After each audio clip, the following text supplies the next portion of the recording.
So here I am in the studio, and I'm on my way in today, and I'm thinking, there's something I haven't heard on the news that needs to be on the news, and that's Donald Trump is signaling to Zelensky he may have to play a little more aggressive with Putin for the negotiations to work. You haven't heard anybody else cover that, but I'm going to give you the evidence for that in today's broadcast. And by the way, I'm always amazed at how I watch a lot of shows, because I'm on Real America's Voice, and it's Charlie Kirk and it's Steve Bannon and others, and Don Jr. is just selling the daylights out of gold. And I'm realizing the only reason that's happening is a lot of people in America, including you, are still making decisions on what you do with your finances in this era of the Trump counter-revolution. But I'm going to suggest to you that the Birch Gold Company is the one that I've had the most success with. And if you go to lancewallnau.com/Birch, there's a 15-page report on the gold in this era of Trump. And the realization is that right now we're living at a time when China's frustrated with us. They can't control us. India is frustrated. The whole world would love America to be taken down because they don't want to be pegged to the dollar. But as long as Donald Trump's got that seat, that gold and that dollar is going to stay where it's strong. And now's the time for you to take action. Not a year from now, not when people panic, not when something like, global war erupts, but right now. It's like gold's gone up like 70% in the last 3 years. It's uncanny. Just check it out. You can take your retirement, your IRA, and roll it right over. Go to lancewallnau.com/gold. You'll be glad you did. Let's get into today's wild show on what's really going on with Ukraine. So I'm driving into work today, and I'm always listening to everybody because I'm a news junkie. It shouldn't be that way, but I think God is at work in America right now in a way. I'm going to give you a verse from the Bible that is so appropriate for today. It was quoted by the prophet in the Old Testament, Habakkuk, and then repeated by the Apostle Paul. Every now and then in history, God is at work doing something which, if someone was to really explain to you what it is, it would blow your mind. And that's almost what the prophecy says. Behold, I do a work in your day you wouldn't believe if somebody laid it out for you. I want to tell you what the work is that I believe God's doing today that is so amazing that it's hard to believe. And that work looks like this. You're seeing a counter-revolution in America. And all the news that I'm going to cover, and these will be like, various, I'll be doing this over the next couple of days. The week in review, the last couple of days in review, the last 2 weeks in review, actually, because big things are happening. Some of which I don't say this with hubris, but I believe because we are a prophetic community, we are a praying community, that we are privy to the Lord's counsel in some ways, that we catch certain things that are going on. And I'll give you an example of what I'm talking about. Donald Trump made a throwaway comment, just a little throwaway comment, but nothing that he says when it comes to negotiating is accidental. Putin, for instance, with the Ukraine, has met with Trump. They had their meeting. They did Putin did his classic 20-minute PR, speech on, show a picture of him kneeling in Alaska next to a Russian bomber who evidently crashed a plane or something, fighting for America in the Second World War. But Trump is frustrated because Putin didn't come out with a ceasefire. In fact, here's the problem. Vladimir has to explain to the oligarchs and to the people of Russia, why in the world did he spend 800,000 lives, or maybe 1 million, who knows, in going into Ukraine? He's got to explain for the last 3.5 years, what has he been doing? To explain that, he has to have real estate. He has to have the Donbass region. He has to have territory. He has to be able to consign. He's not getting enough, evidently. He's not getting enough real estate from Donald in this, what he wants. And so this stuff isn't public knowledge, but they're negotiating. And so Trump says, I got to sell this also to Zelensky and to all of Europe. And you want more than I think is realistic right now. So it's being stalled. What does Trump say? He drops a line. I don't even have it in my assets here. My team didn't catch it, but I caught it. He said, and it's probably in a Truth Social tweet, Will, back there, where Trump goes, if you're on a sports team and you're only on defense, you can't win a game. You have to go on offense. And there's never been a war that's ever been won when you're only on defense. You have to take some land. What's he saying? Oh, wait. Oh, that's very fast. It's very hard. Oh, that's pretty impressive, Will. All right. They brought it up. This is live TV, people. Let me read it to you. Thank you for making it larger for the old man here. It's very hard, if not impossible, to win a war without attacking an invader's country. It's like a great team in sports that has fantastic defense, not allowed to play offense. There's no chance of winning. It's like that with Ukraine and Russia. Crooked and grossly incompetent Joe Biden would not let Ukraine fight back, only defend. And how did that work out? Regardless, this is a war that would have never happened if I were president. Zero chance. Interesting times ahead. He's writing this to Vladimir. Oh, you've got to catch. Nobody's covering this. Everybody treats it like, oh, he's saying stuff again. He's always saying something. Here's what he's saying. He's saying, we at the Pentagon over here with Biden wouldn't let Zelensky attack Russia. They could only play defense. How can you possibly win a war or end a war when you're only on defense? Now, Zelensky comes out with an unrelated comment. Unrelated? Ha-ha! We have connected the dots. He says, we are now working on a whole new set of missiles that are capable of going outside of Ukraine into Russia. Do you know what he's saying? He's saying we don't have to get Europe involved. We don't have to get the United States involved. We ourselves are prepared now to strike Russia, if that's what it takes to end this thing. Trump just gave him the Trumpian green light. Now, this hasn't been official. The Pentagon is still operating off of the policy, by the way, of the Biden administration, which is no escalation. Not while there's still a chance of a negotiated settlement.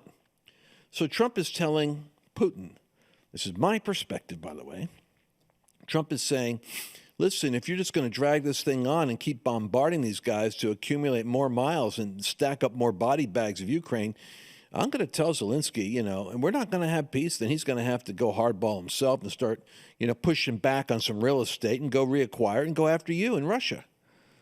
Well, what does Putin say? You got to connect all the dots. Putin comes out this week.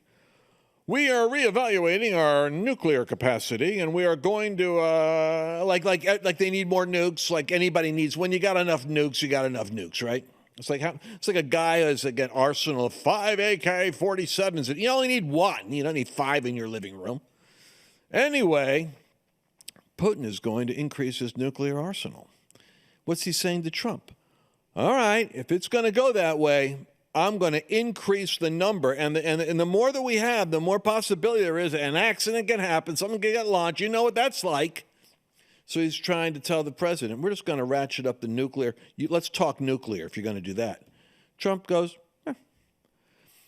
You never win a war on defense. Vlad, if you're not going to come to the table and come with a realistic deal that we could work on, then Zelensky is going to have the restraint taken off him. Do you see? Interesting days ahead, Trump says to Putin. Interesting days. Uncertain days. Because what's the press going to look like in Russia when Putin suddenly has to explain not just drone strikes, but a kaboom, a kaboom, a kaboom. I mean, I don't know where you can't hit domestic sites. You don't want to hit like Putin does.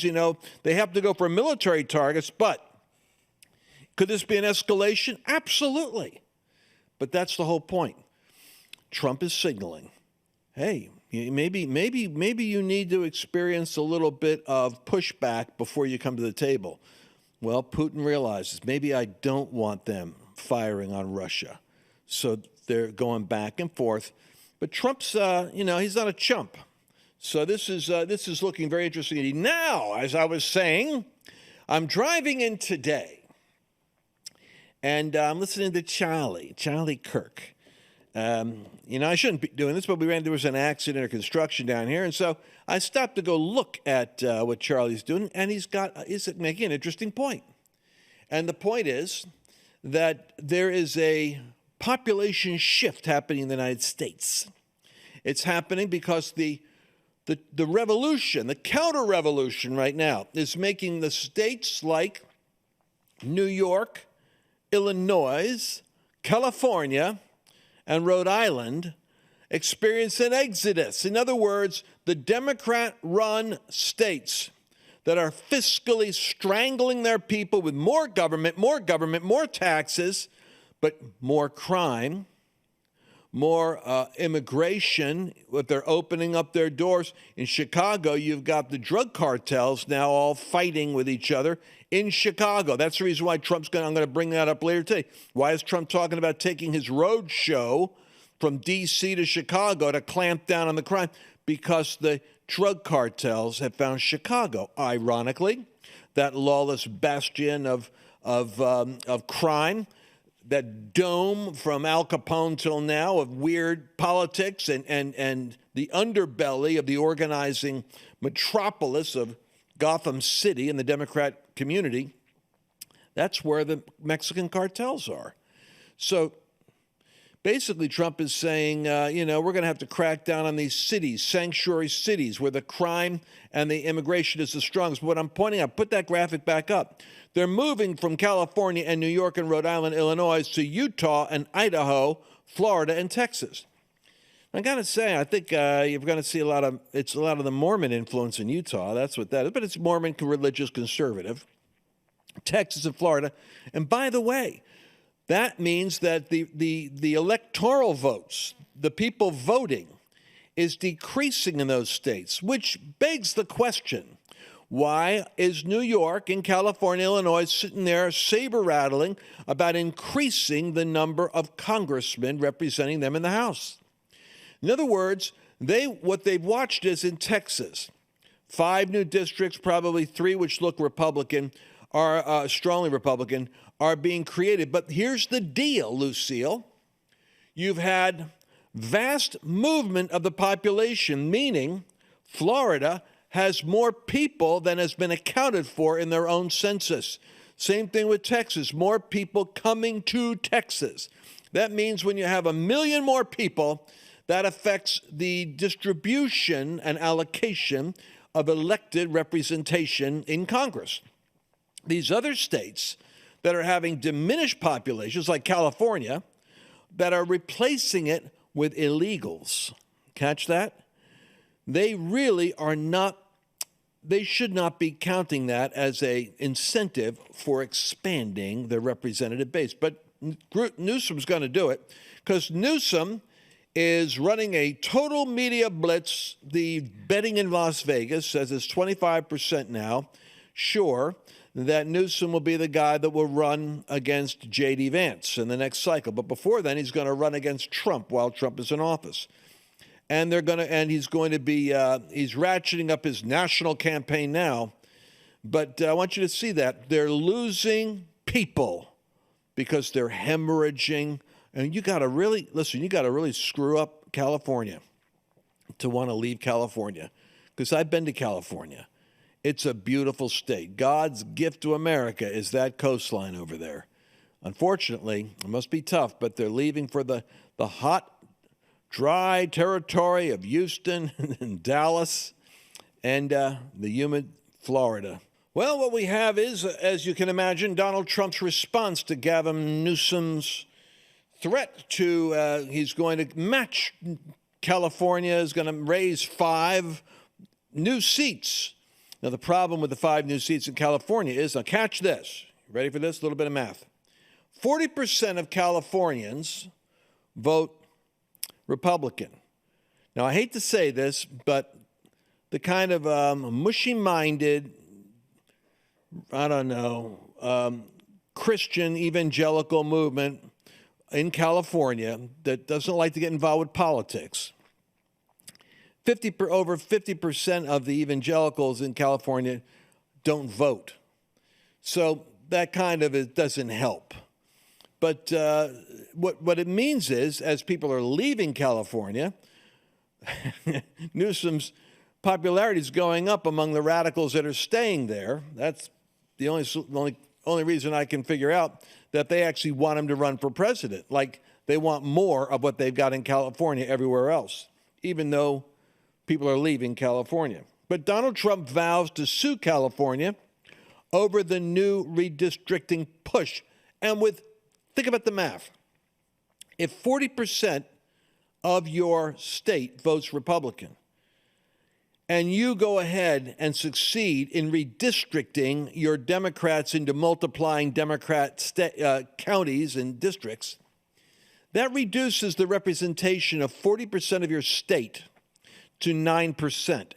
You get what I'm saying?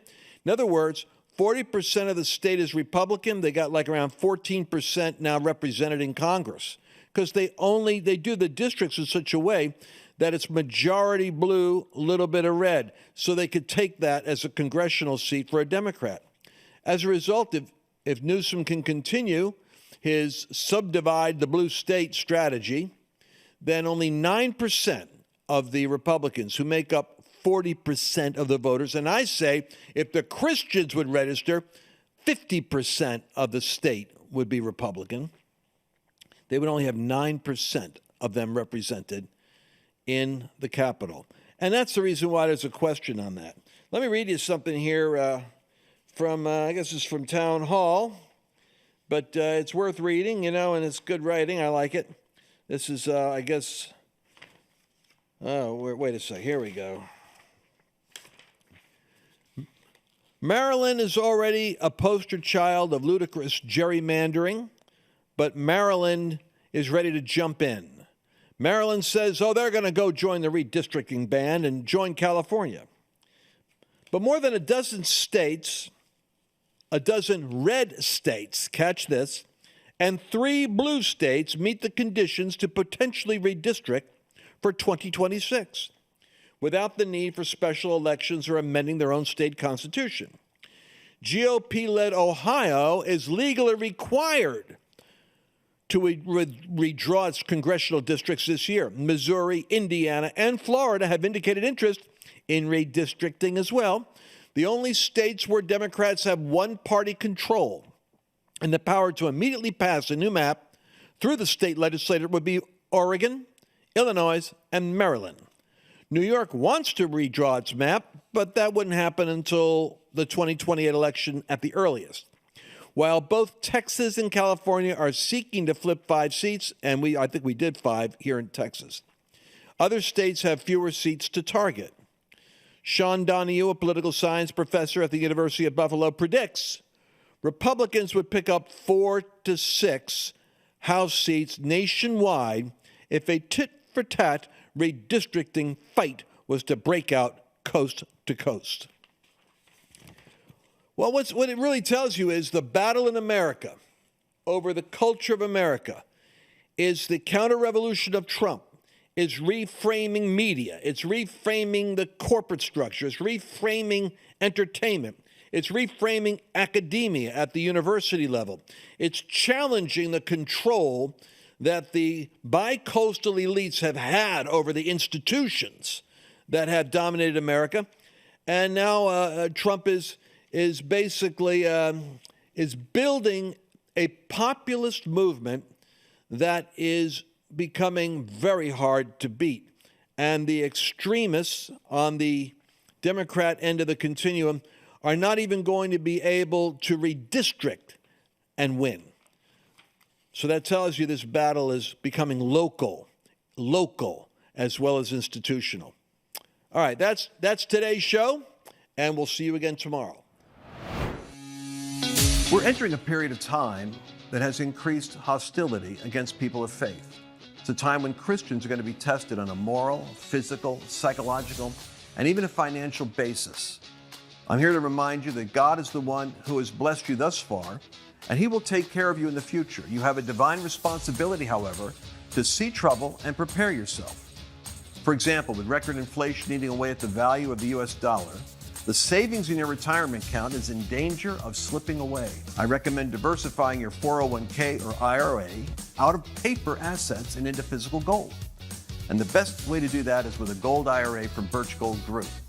Now that includes no penalties, there's no taxes when you transfer current retirement funds into Birch Gold. To see how it works, I want you to go to lancewallnau.com/Birch and get your free info kit, and you'll be glad that you did. Did you enjoy this latest episode? Please remember to share it with your friends, because the more knowledge you have, the better equipped you are to navigate the world.